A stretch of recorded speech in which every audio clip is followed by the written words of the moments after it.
मैं गेडालैंड स्कूल से प्रियंका जायसवाल आप सभी का स्वागत करती हूँ। बच्चों, आज का मेरा टॉपिक है आर्थिक नियोजन। उसमें प्रकीर्ण प्रश्न संग्रह 6 के सवाल कुछ हम देखने वाले हैं। तो प्रकीर्ण प्रश्न संग्रह 6 से सवाल संबंधित करने से पहले बच्चों हम लोग थोड़ा सा पूरे चैप्टर का थोड़ा रिवीजन कर लेते हैं कि क्या-क्या हमें इस चैप्टर में दिया गया है। तो उस चैप्टर से रिलेटेड हमें यहाँ पे थोड़ी सी जानकारी लेनी है। तो आइए देखते हैं।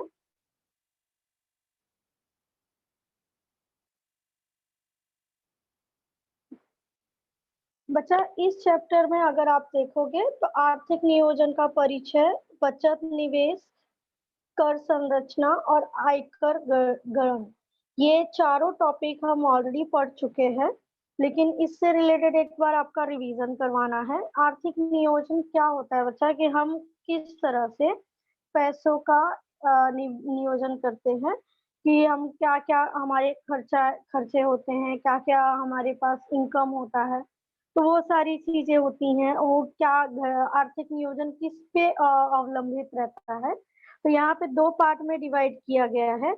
देखिए यहाँ लिखा हुआ है, प्रत्येक जीवन में आने वाली अपेक्षित और अनपेक्षित घटनाओं के प्रावधान स्वरूप आर्थिक नियोजन का उपयोग होता है। नीचे उदाहरण दिए गए हैं। अपेक्षित क्या होता है, मतलब क्या-क्या हम इस चीजों को बता सकते हैं कि हम इस चीजों के लिए आर्थिक नियोजन कर रहे हैं। जैसे कि बच्चों की शिक्षा, उससे संबंधित अन्य खर्च, व्यवसाय के लिए पूंजी, वाहन खरीदने के लिए, मकान बनाना अथवा खरीदना, वृद्धावस्था की आवश्यकताएं।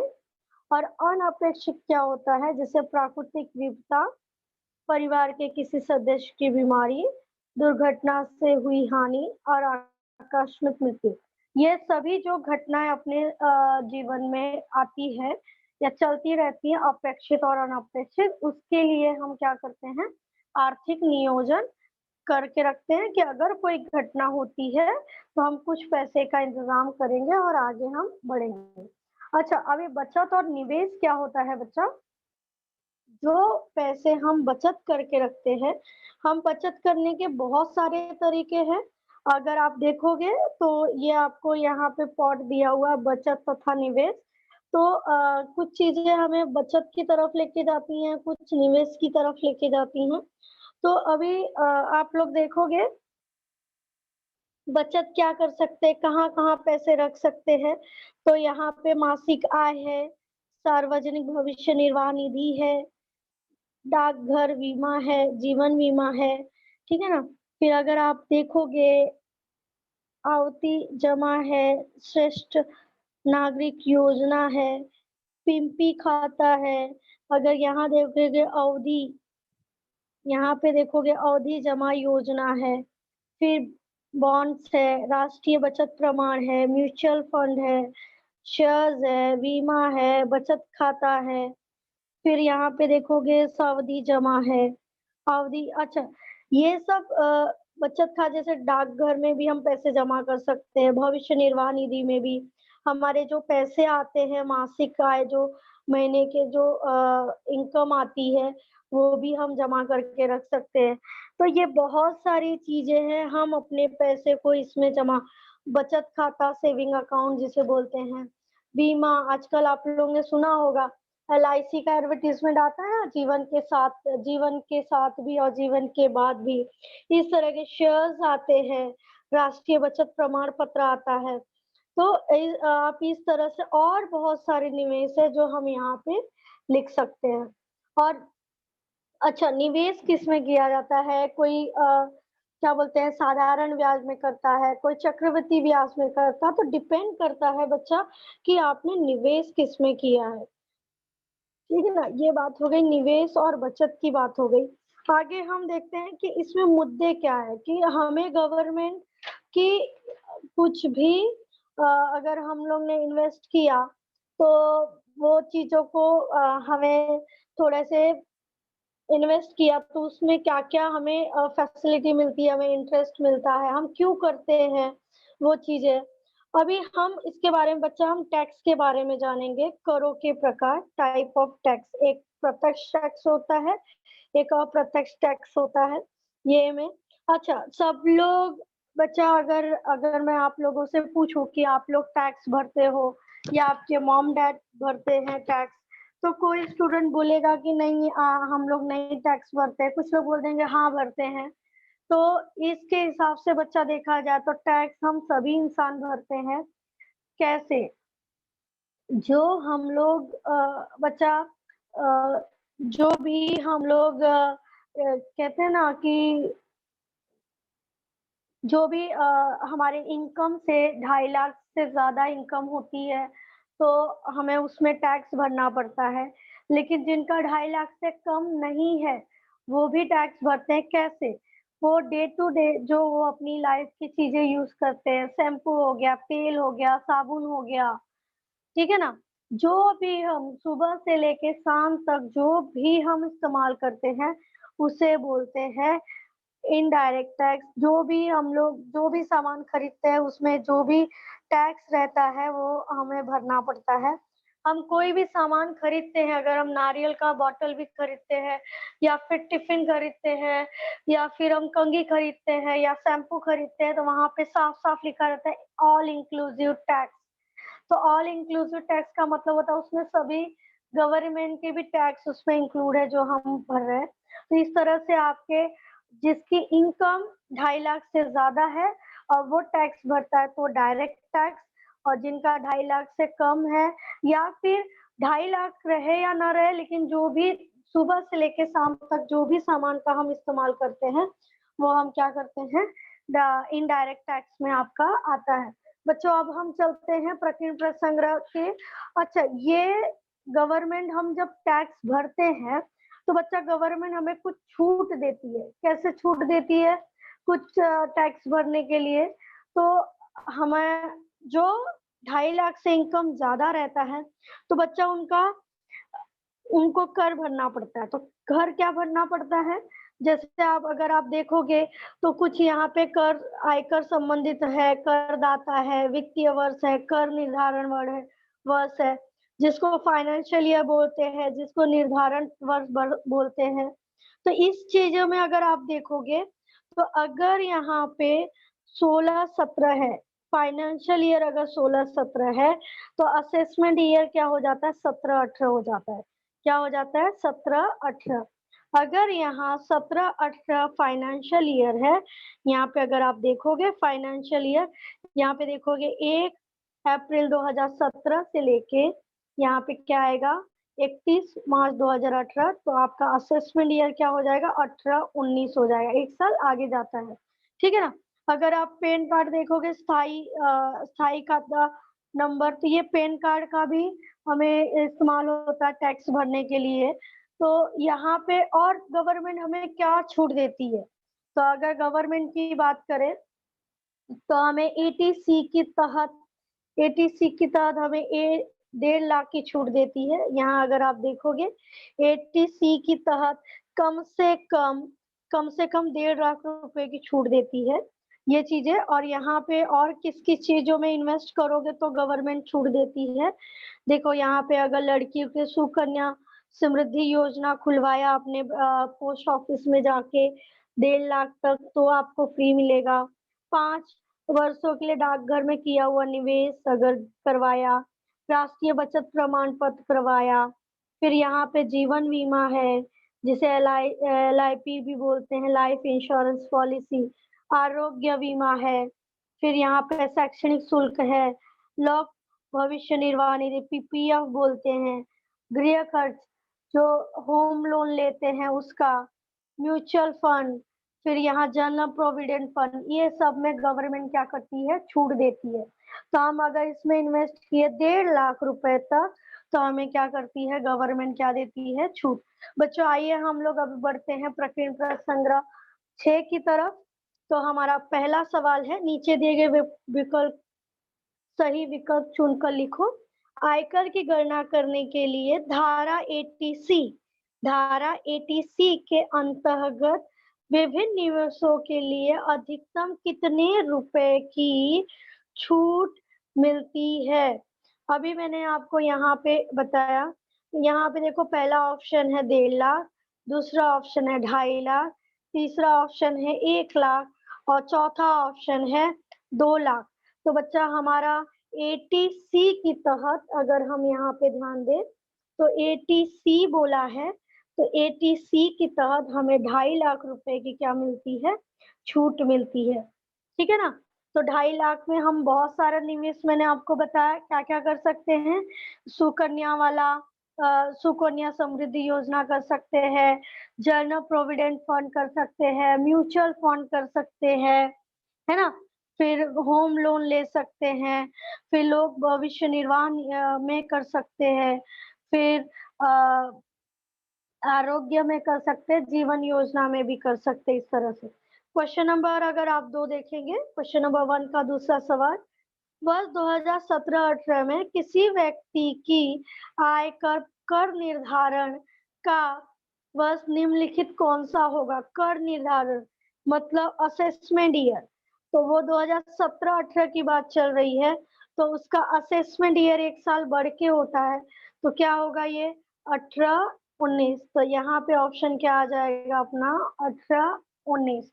तो बच्चा इस तरह से ये आपको याद रखना है कि एटीसी की तहत आपको 1.5 लाख रुपया अधिकतम निवेश करने पे छूट है। और दूसरा है कि असेसमेंट ईयर जो भी रहता है आपका फाइनेंशियल ईयर जो रहता है, असेसमेंट ईयर उसका 1 साल बढ़ के होता है। आइए बच्चों हम लोग क्वेश्चन नंबर 2 की तरफ ध्यान देते हैं कि अभी ये शेयर्स में इंक्लूड हो रहा है कि क्या है, उन्होंने किस तरह से अपनी बचत की, कैसे खर्चे किए, वो सब के बारे में हमें ये प्रॉब्लम सॉल्व करने हैं। तो इसमें यहाँ देखेंगे प्रश्न, श्री शेखर अपनी मासिक आय पर 60% खर्च करते हैं। कितना परसेंट? 60% खर्च करते हैं। शेष आय में से 300 रुपये अनाथ आश्रम को दान भी देते हैं। कितना उनकी आय है वो हमें नहीं बताया हुआ है। 60% खर्चा कर रहे हैं वो बताया हुआ है। 300 रुपये अनाथ आश्रम में दान देते हैं वो बताया हुआ है। इसके बाद उनके पास क्या है, 3,200 रुपये बचते हैं। 3,200 रुपये बचते हैं तो उनकी आय ज्ञात करो। ठीक है ना। तो ये सवालों को देखते हैं। पहले सवालों को हम समझते हैं बच्चा कि क्या है। सवाल ये दिया है कि आपको मासिक आय में 60% खर्चा करना है, पर आपकी मासिक आय कितनी है, मंथली इनकम कितनी है वो नहीं दी है। फिर उसमें से 300 रुपए अनाथ आश्रम में खर्चा करते हैं और इसके बाद भी उनके पास 3,200 रुपए बचते हैं। तो देखते हैं, माना कि शेखर की मासिक आय x रुपए है, तो खर्च क्या होगा, इसलिए मैंने यहाँ लिखा खर्च x का 60%। क्यों? क्योंकि मासिक आय x माना है उसका 60% निकालेंगे बच्चा, जब भी परसेंट आता है तो x गुणे 60/100, ये 0 0 कट किया। यहाँ अगर 2 के भाग से करेंगे तो कितना आएगा 3, और 2 तिहाई 6 और 2 पचे 10, तो यहाँ पे आ जाए 3 का गुणा x में किया 3x/5, ये रुपए आ गए, ये हमारा 1 हो गया। इसके बावजूद वो क्या करते हैं, 300 रुपए अनाथ आश्रम में दान देते हैं। तो दान की गई राशि कितनी है, 300 रुपए। कुल खर्च की बात कर लेते हैं कि खर्च उनका 3x था, 300 रुपए भी उन्होंने दान किए हुए हैं। तो अपना क्या ये सूत्र बनता है कि जो हमने मासिक आय माइनस खर्च और बचत, हाँ, जो मासिक आय जो मंथली इनकम है उसमें से खर्चा किया गया और जो कुछ बचा वो क्या होता है, बचत। तो हमारी मासिक आय x है, जहाँ पे हमने ये x माना हुआ था, x है, माइनस खर्च क्या है 3x/5 प्लस 300 बराबर 3,200। बच्चा आगे हम इस सवाल की तरफ बढ़ते हैं। तो यहाँ पे मैं पहले इसको हल करते हैं और फिर आगे लेके जाएंगे। तो यहाँ पे अगर 5 से गुणा करेंगे तो कितना हो जाएगा 1,500। तो 3x 1,500/5, यहाँ पे x सही है बराबर 3,200। फिर x का गुणा किसमें करेंगे 5 में, और फिर 5 का गुणा किसमें करेंगे इसमें, मतलब यहाँ पे देखोगे तो 5 का गुणा x में भी होगा, 5 का गुणा 3,200 में भी होगा। तो हमने अगर इसका गुणा इसमें किया तो 5x आया, ये माइनस बच्चा ये माइनस जब अंदर जाएगा तो क्या हो जाएगा, माइनस 1500, इसका गुणा किए 3200 गुणे 5 तो कितना हुआ 16,000।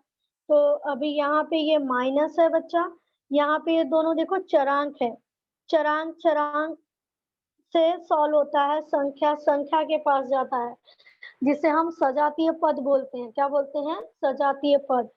तो 5 में से 3 गया, कितना बचा 2x माइनस 1500, यहाँ पे 16,000। अब मैंने कहा चरांक चरांक से सॉल्व होता, तो इसको तो मैंने सॉल्व कर लिया। अभी ये माइनस है, इस साइड जाके क्या हो जाएगा प्लस, संख्या संख्या से सॉल्व होता है। तो अभी यहाँ 16,000 प्लस 1500 कितना हो गया 1700, 500, यहाँ 2x बच्चे, यहाँ रिलेशन गुणे का है तो ये कहाँ गया बटे के हर में। पहले 1700 लिखेंगे, 1700 17,500, 17,500 बटे 2 लिखेंगे। जब हमने भाग दिया तो कितना आया 8,750 रुपया। तो शेखर की मासिक आय कितनी है 8,750 रुपए। उसमें ये 8,750 रुपए में उन्होंने खर्चा भी किया, उसके बाद उन्होंने 300 रुपया अनाथ आश्रम में भी दान किया और उसके बाद उन्हें 3,200 रुपया बचत भी की। तो इस तरह से बच्चा हमारा दूसरा सवाल हो गया है। ये बहुत इजी सवाल था आप लोगों के लिए। तीसरे सवाल की तरफ बढ़ते हैं। यहाँ पे अगर आप देखो, हीरा लाल ने म्यूचुअल फंड में 2,15,000 रुपए का निवेश किया गया है। 2 वर्ष में कुल 3,05,000 रुपए मिले। इसी प्रकार से अभी एक हीरालाल एक व्यक्ति है जो म्यूचुअल फंड में 2,15,000 रुपए वह निवेश करता है और वह 2 वर्ष के बाद 3,05,000 उसे मिलते हैं। आगे अभी दूसरा व्यक्ति एक रमिक लाल है जो उन्होंने 8% की दर से चक्रवृद्धि ब्याज 2 वर्ष के लिए कुल 1,14,000 रुपए बैंक में जमा किए। तो प्रत्येक लाभ का प्रतिशत ज्ञात करो और किसका निवेश अधिक लाभदायक है वो डिसाइड करना है। तो इसमें 2 प्रकार के व्यक्ति हैं, देखेंगे तो एक हीरालाल है और एक रमणीक लाल है। तो पहले हीरालाल ने क्या क्या किया है, 2,15,000 का निवेश किया हुआ है 2 वर्ष के लिए। तो देखते हैं उसको कितना फायदा हुआ है, ठीक है ना। तो कितना लाभ हुआ है तो हम प्रतिशत में निकालेंगे और रमणीक लाल ने का जिसका ज्यादा परसेंट रहेगा वो ज्यादा फायदेमंद रहेगा कि इन्होंने जो निवेश किया है किसका अच्छा है किसका कम अच्छा है वो देखना है। हीरालाल का म्यूचुअल फंड का निवेश कितना है 2,15,000 रुपए। प्राप्त रकम उसको कितनी मिली हुई है 3,05,000 रुपए। लाभ क्या हो गया, प्राप्त रकम माइनस निवेश की रकम। तो यहाँ पे क्या होगा 3,05,000 माइनस 2,15,000, माइनस करेंगे तो बच्चा क्या आ जाएगा 90,000 रुपए। अच्छा, प्रतिशत का सूत्र क्या है, प्रतिशत लाभ बराबर कुल लाभ बटे कुल निवेश गुणे 100। कुल लाभ कितना मिला है 90,000 और निवेश कितना किया हुआ था 2,15,000 रुपए गुणे 100। फिर अगर हमने 0 0 कट किया तो हमारे पास 1 0 इससे, 1 0 इससे कट हो गया, 1 0 इससे कट हो गया, 1 0 इससे कटेगा तो बचा क्या हमारे पास 9,000 बटे 215। फिर इसको कट किया हम लोग ने तो यहाँ पे कितना बचा 1,800 बटे 43, ठीक है ना। फिर यहाँ पे हमने इसको 5 से कट किया, इसे भी 5 से कट किया, 5 के भाग करके फिर जब हमने भाग दिया तो 41.86 आया। तो हीरालाल को प्राप्त लाभ का प्रतिशत कितना आया 41.86। ये पहला हो गया। जो हीरालाल ने जमा किया था म्यूचुअल फंड में उसका प्रतिशत मैंने निकाल लिया है यहाँ पे। अभी हम रमणीक लाल की तरफ चलते हैं कि रमणीक लाल ने क्या किया हुआ है। तो रमणीक लाल का देखेंगे तो यहाँ पे दिया हुआ है रमणीक लाल ने 1,40,000 जमा किए थे। इंटरेस्ट कितना था चक्रवृद्धि ब्याज चक्रवृद्धि ब्याज की तरफ से 8% था और 2 वर्ष के लिए जमा किया था। तो ये हमारा चक्रवृद्धि ब्याज का सूत्र है, चक्रवृद्धि ब्याज का सूत्र है, ये आपको याद रखने हैं, ब्याज का सूत्र है, ठीक है। तो क्या हुआ, ए बराबर पी ब्रैकेट में 1 प्लस आर बटे 100 और यहाँ पे एन आया, तो हमारा पी क्या है 1,14,000, आर कितना है 1,40,000 और आर कितना है 8% और एन कितना है 2 वर्ष। तो यहाँ पे देखते हैं बच्चों 1,40,000 गुणे 1/8, 1 प्लस 1/100, यहाँ पे क्या आ जाएगा 2, एन कितना है 2 है। हमने इसे कट किया तो कितना आया, 4 से कट किया तो यहाँ पे कितना आया 2 आया और यहाँ पे कितना आया 25 आया, यहाँ पे 2, 25 से कम 25 प्लस 2 बटे 25 आ जाएगा।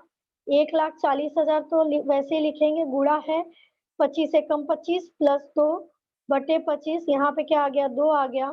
फिर 1,40,000 25 2 कितना होता है 27 बटे 25 हो गया। इसको यहाँ 2 दिया है तो 2 बार लिखेंगे, यहाँ 3 दिया है तो 3 बार।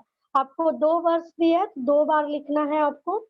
1,40,000 गुणे 27 बटे 25 गुणे 27 बटे 25, हमने 25 से कट किया, पहले यहाँ देखते हैं 25 से कट किया तो 5,600 आ गया, यहाँ 27 गुणे 27, फिर हमने यहाँ पे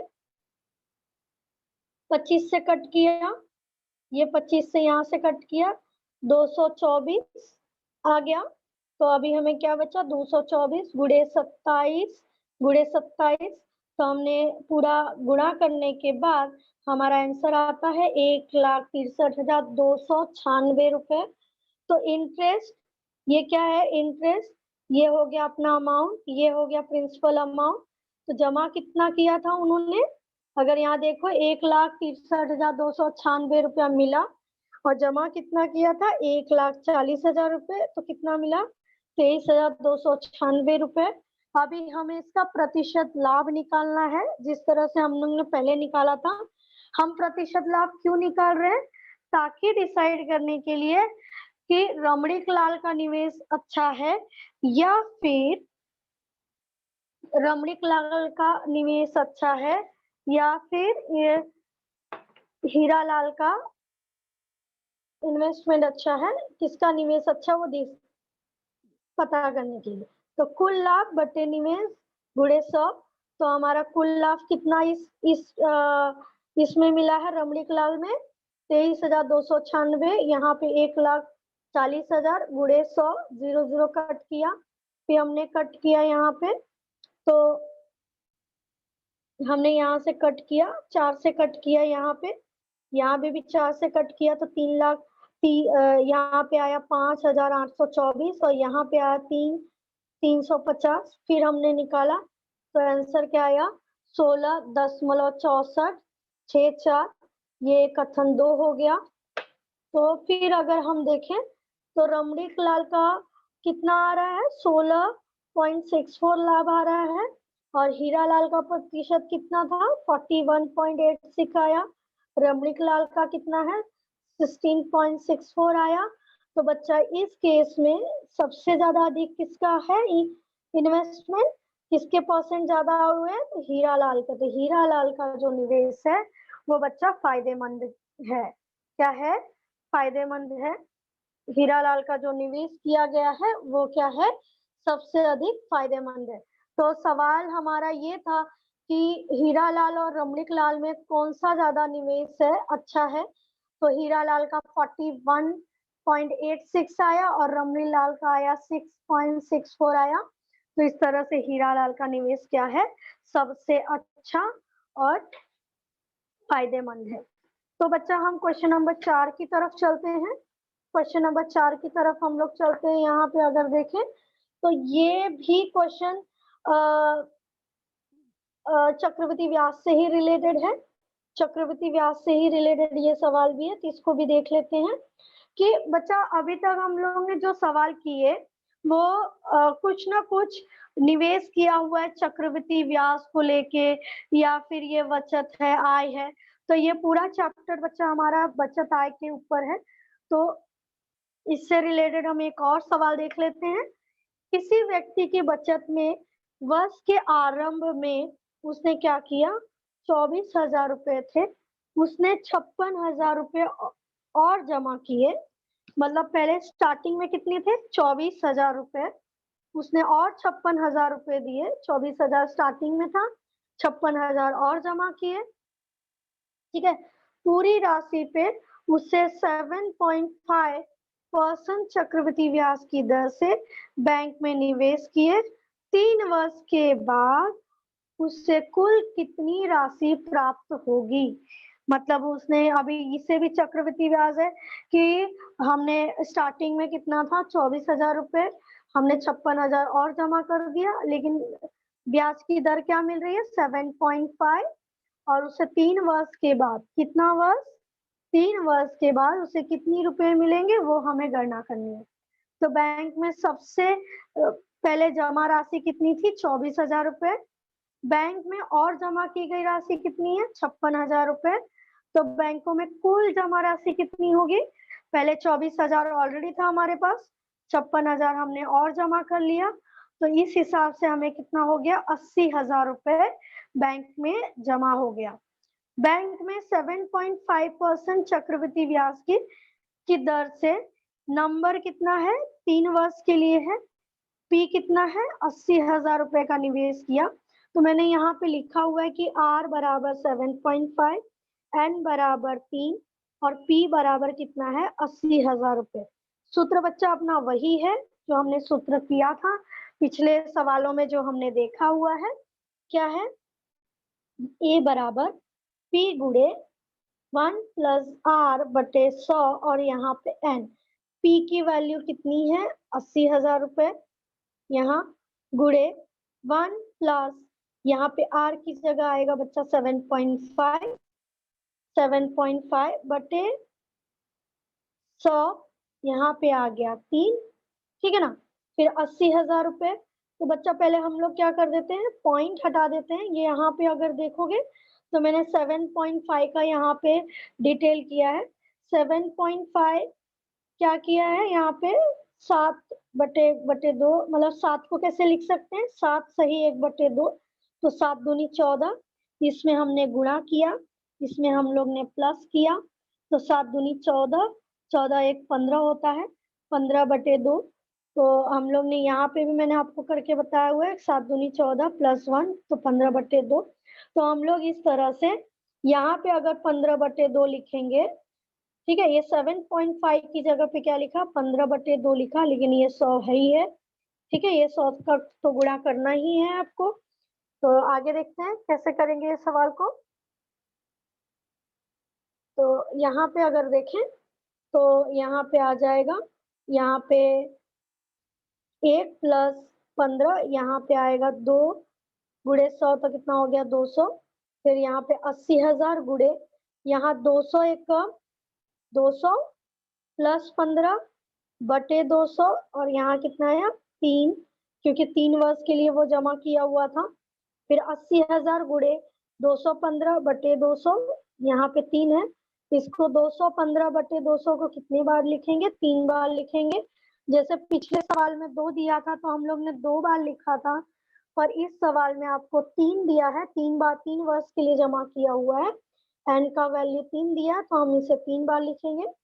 तो यहाँ पे 80,000 गुणे 215 बटे 200 गुणे 215 बटे 200 गुणे 215 बटे 200।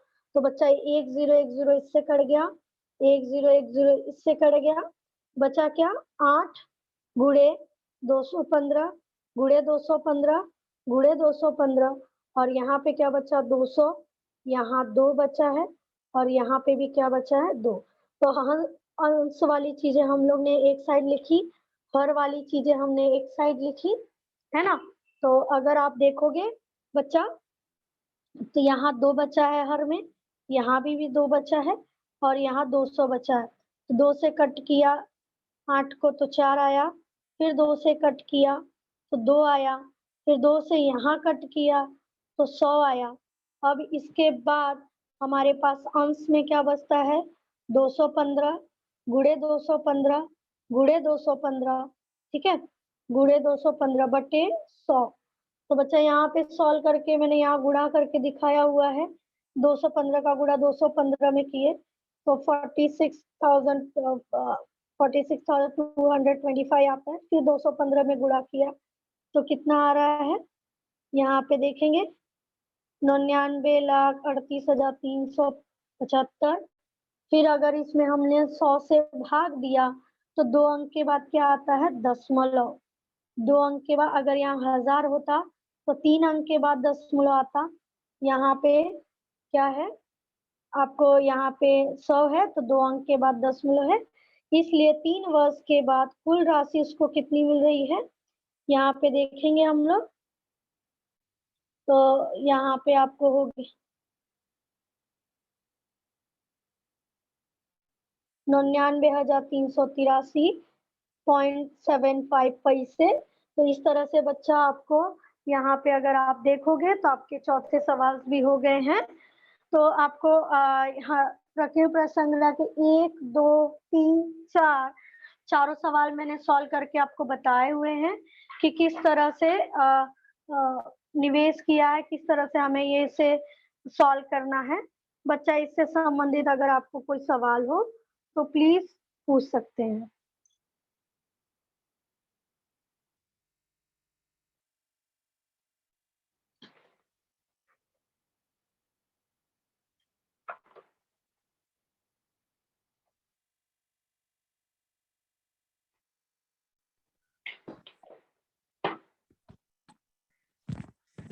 Hello miss. हाँ बोलिए मिस ये इसके पहले जो क्वेश्चन हमें बताया ना रमणी लाल का, वो वाला फिर से एक बार बताइए ना।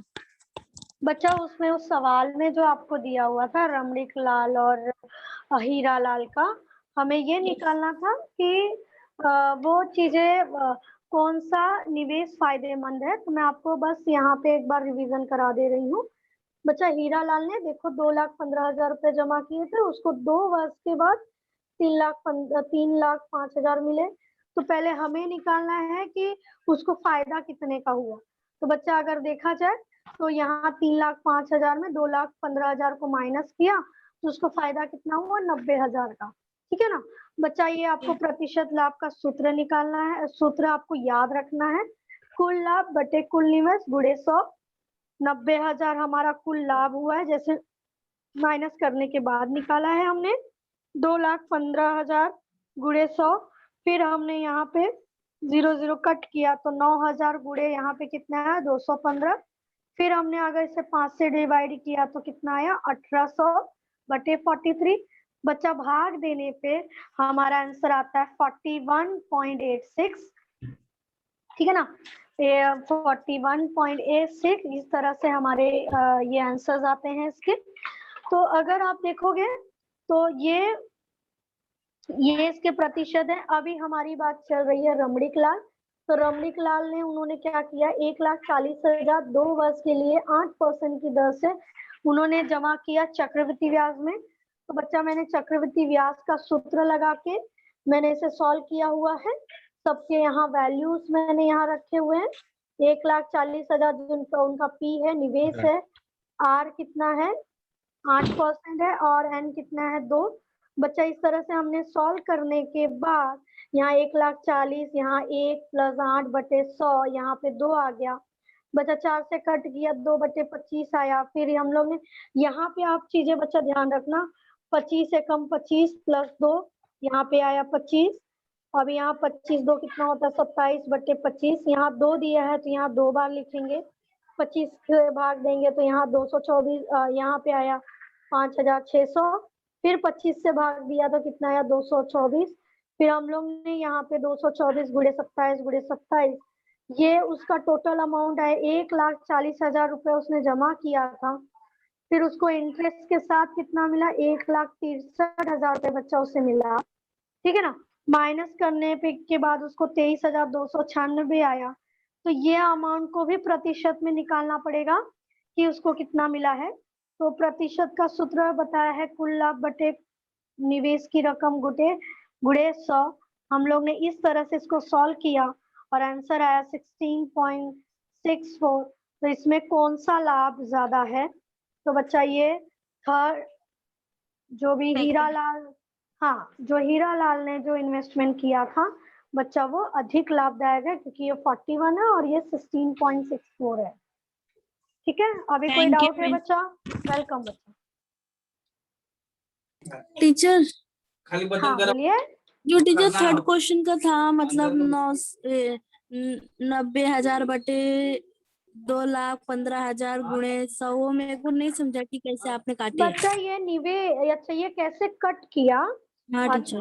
हाँ बच्चा, यहाँ पे देखोगे ये तो सूत्र है, प्रतिशत लाभ बराबर कुल लाभ गुणे निवेश बटे 100। तो यहाँ 90,000 गुणे 2,15,000। देखोगे ये बच्चा, यहाँ पे 1 0 कट गया, 1 0 इससे कट गया। यहाँ पे ध्यान देखोगे 1 0 इससे कट गया, 1 0 इससे कट गया। अभी 1 0 बचा है, 1 0 से तो अपने पास बचा क्या? 9,000।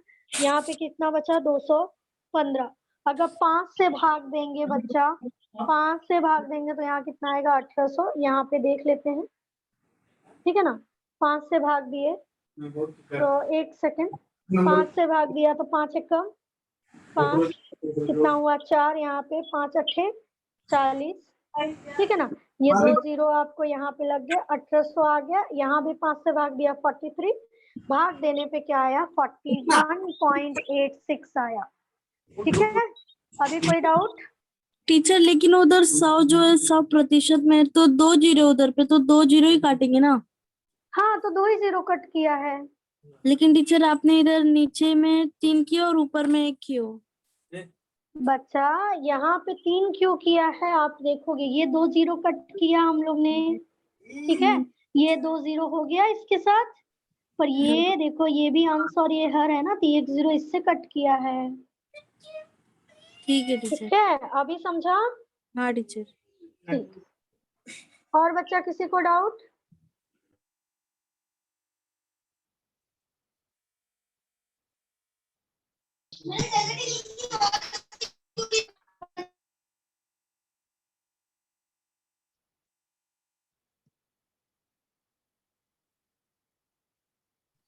Good morning teacher. Good morning बच्चा। टीचर आपने जो प्रश्न दूसरा सा किया था हल, उसको जरा मेरे को सूत्र उसका बताएंगी? क्वेश्चन नंबर 2 का? Yes teacher. अच्छा ठीक है। क्वेश्चन नंबर 2 का बच्चा कि हमारा क्या निवेश है, इसमें देखिए कहीं भी चक्रवृद्धि ब्याज या कुछ ऐसा नहीं दिया हुआ है। क्वेश्चन नंबर आप 2 देखेंगे तो बहुत सिंपल सवाल है बच्चा। उसने एक मासिक आय है जिसमें 60% वो खर्च कर रहे हैं शेखर जी, और यहाँ 300 रुपए वो अनाथ आश्रम में दान कर रहे हैं। इसके बाद भी उनके पास 3,200 रुपए बच रहे हैं।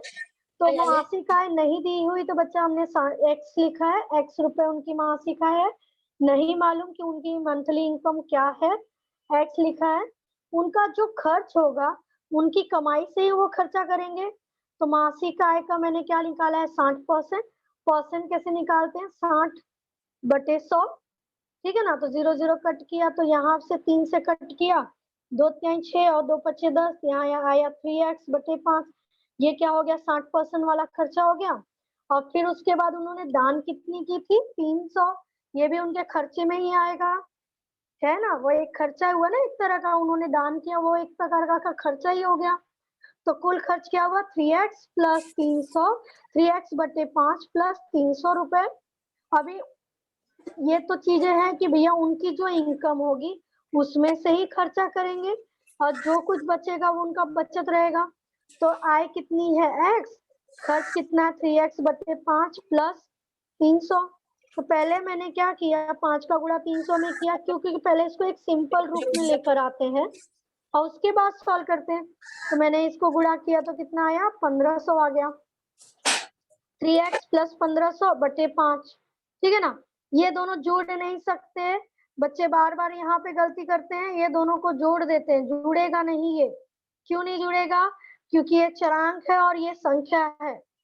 ये ध्यान रखना, कभी भी चरांक संख्या जुड़ता नहीं है। चरांक चरांक से जुड़ेगा, संख्या संख्या से जुड़ेगा। अच्छे खासे बच्चे यहाँ पे गलती करते हैं। फिर यहाँ 2 का, यहाँ 5 का गुणा क्या किया? x में किया, फिर 5 का गुणा इसमें किया, तो मैंने जब 5 का गुणा किया तो 5x, यहाँ 3x। यहाँ पे एक पॉइंट ध्यान रखना कि ये जब माइनस अंदर जाएगा तो ये माइनस रहेगा।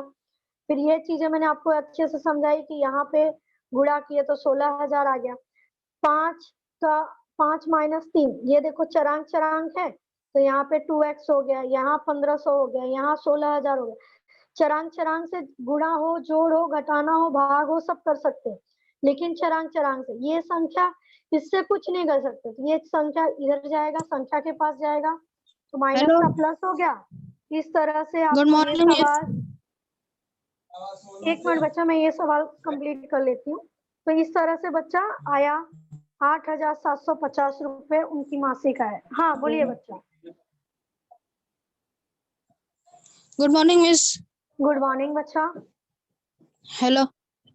हाँ बोलो। मिस मासिका माने क्या होता है? क्या? मासिका माने क्या होता है? मासिका। मासिक आय, हाँ मासिक आय क्या होता है बच्चा?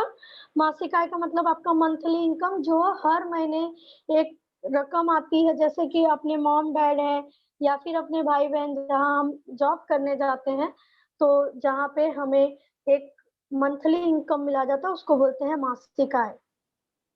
ठीक है मिस, अरे वार्षिका भी होता है क्या? क्या? वार्षिका भी होता है? वार्षिक आय, वार्षिक आय होता है जो पूरे साल की इनकम होती है, उसको वार्षिक आय बोलते हैं। और मासिक आय से बोलते हैं जो मंथली इनकम रहती है। Thank you miss. मिस हाँ हेलो,